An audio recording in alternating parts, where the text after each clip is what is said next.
Why the taint on his name? Why so much vitriol for the guy? Is this just standard rewriting American history that's dumped on everyone for some social credit these days? Is that all it is? Well, I think that's part of it. I don't think that's all of it. There was a great revival of Jackson in the 1920s and the 1930s. He had been very popular throughout the 19th century, but then had somewhat fallen out of favor after the American Civil War. And yet he comes back into this great reputation in the 1920s and 30s.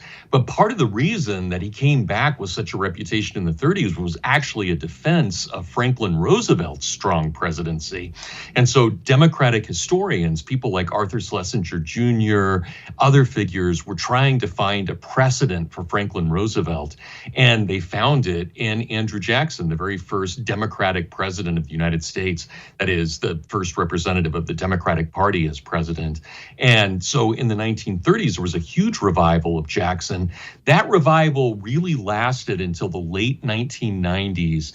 And then you can watch from the late 1990s, especially with the debates around Columbus Day, on the 500th anniversary of Columbus, and or kind of a rediscovery of the American Indian within U.S. history, you see that Jackson's reputation just precipitously declines. So he goes from being about the fifth most popular president in American history to something now, and I haven't checked the polls recently, but he would be somewhere around number 20, so right in the middle overall. Still enough respect to get him in the upper echelon of presidents, but really in the middle overall.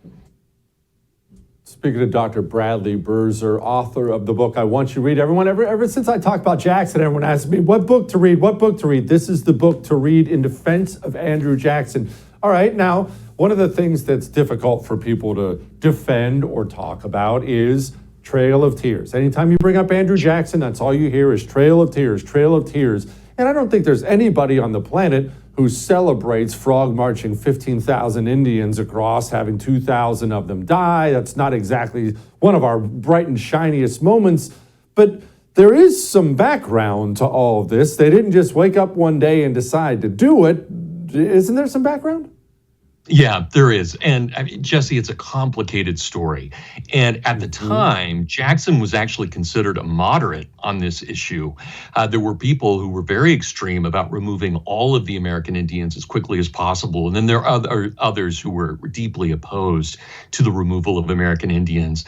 Jackson himself was not anti-Indian. There were certain Indians that he warred with. There's no doubt about that. But he, for example, had an Indian child that he adopted and raised as his own son.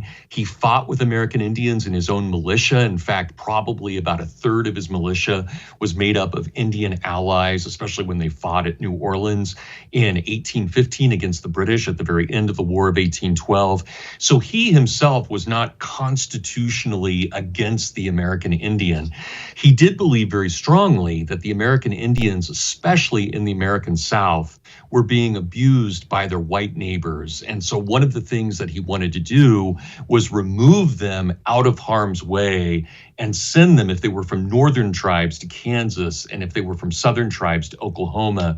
This was seen as kind of permanent Indian territory. In fact, the line called the 95th Meridian, which goes through roughly what's Kansas City now, was regarded as the great dividing line between what would be American white civilization and what would be Native American civilization. And that dream of keeping the Great Plains and Oklahoma and Kansas as an Indian country lasted for quite a while. Oklahoma, of course, to this day is still in many ways Indian territory. But the removal itself was just an absolute humanitarian disaster and nightmare. So, for example, the Choctaw Indians, who were considered one of the 5 civilized tribes of the South. They had their own republic, they had their own language, their own newspaper, they had a very serious economic profile within the South, which is one of the reasons that white Southerners wanted to get rid of them. But when they were removed, there was something like 19,000 members of the Choctaw tribe. During removal itself, which took place over a couple of months, that number was reduced by almost 6,000. And then when the 12,000 remaining made it to Oklahoma, none of the supplies that they had been promised by the US government were there. And so they arrive in the middle of winter and about another 6,000 die. So this is astounding. If you think about just from a humanitarian standpoint, you start out in 1830 with roughly 19,000 Choctaw. And by the end of that winter, there are only about 6,000 left. That's horrific by any measure. That wasn't, of course, Jackson's intention, but that was a logistical nightmare. You like that?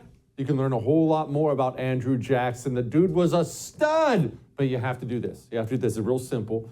thefirstTV.com/support. You do know that this human being got attacked by an assassin when he was 70-some years old and almost beat someone to death with his cane, right? Yeah.